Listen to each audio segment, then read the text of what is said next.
Hello everyone, I'm John Redmond with HorizonHobby.com, and we are here today with my buddy Chris Hune. Chris, how are you doing? Doing great, John. We're going to sit down and talk to you a little bit about this new deal that you probably have seen hit up here on the web and heard some talk about. It's called DSMX. Chris, he is the category leader for the radio category here at Horizon. Anything in the world of radios coming out of Spectrum goes through this man. So we've got the right guy to talk to. So Chris, tell us a little bit about the DSMX add-on.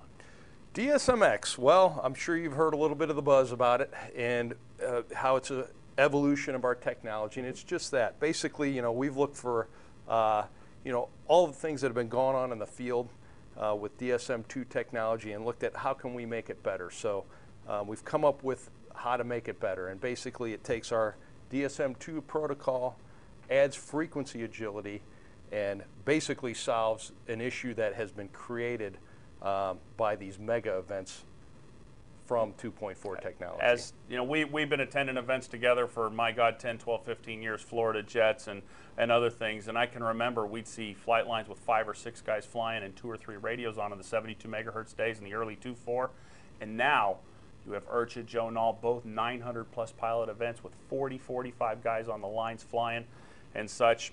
I guess the bandwidth's getting a little saturated, and that's where this is coming to life for.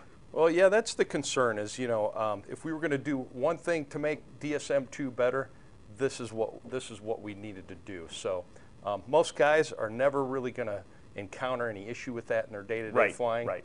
But, you know, 2.4 was a great thing in terms of being able to not have to worry about frequency pins, but, you know, on the other side of it. It's brought other things to life. Yeah. So with that, DSM2 is here to stay. Absolutely, absolutely. Everything that's in the DSMX protocol is built on the DSM2 technology. Outstanding. Outstanding. Okay, so let's go ahead. I've got, for example, a DX8. Okay, hot new little radio. People are loving them. It's got the SD card. If I want the add-on, how do I do it with a DX8?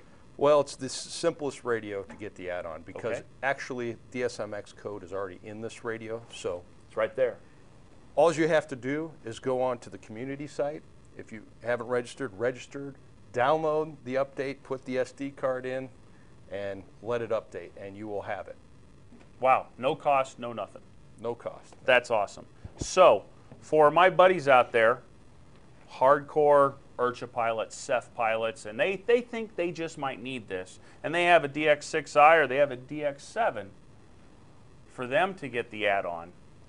Well, we are making it available as an add-on, as a purchase add-on for these radios, which is a good thing. If you've got one of these older radios that you love for $75, I understand. You can send the radio in, and we'll put the add-on on there for you. So our Spectrum guys are taken care of. I have got a lot of buddies out there that fly JR2. You're not leaving them behind, are you? Oh, no, absolutely not. As a matter of fact, if you purchased a JR radio from November 1st on, of 2010. Of 2010, and when you go through the process, send it in, if you can provide that proof of purchase, we'll actually refund that money back to the customer. That's outstanding. I've got a bunch of DSM2 receivers.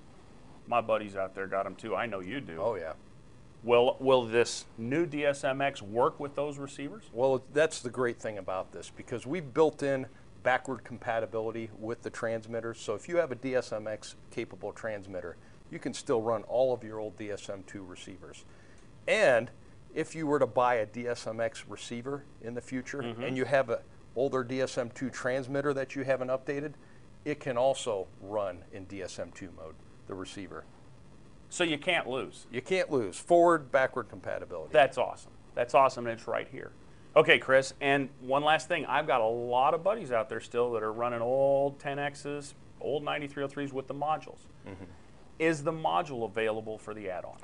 Well, actually, the architecture of the module system and how it interfaces with the radio doesn't allow us to support DSMX in the module. So you'll still be able to run DSM2 mode in your current or future receivers. But no DSMX add-on for the modules. Correct. Okay. Hey, Chris, it's been great having you in here. I appreciate that. Yep. Thanks for bringing some cool stuff to us. I look forward to seeing what's happening in the future. Anytime.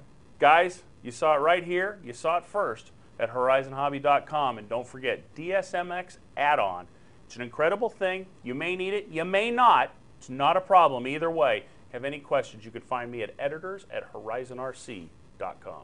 Take care.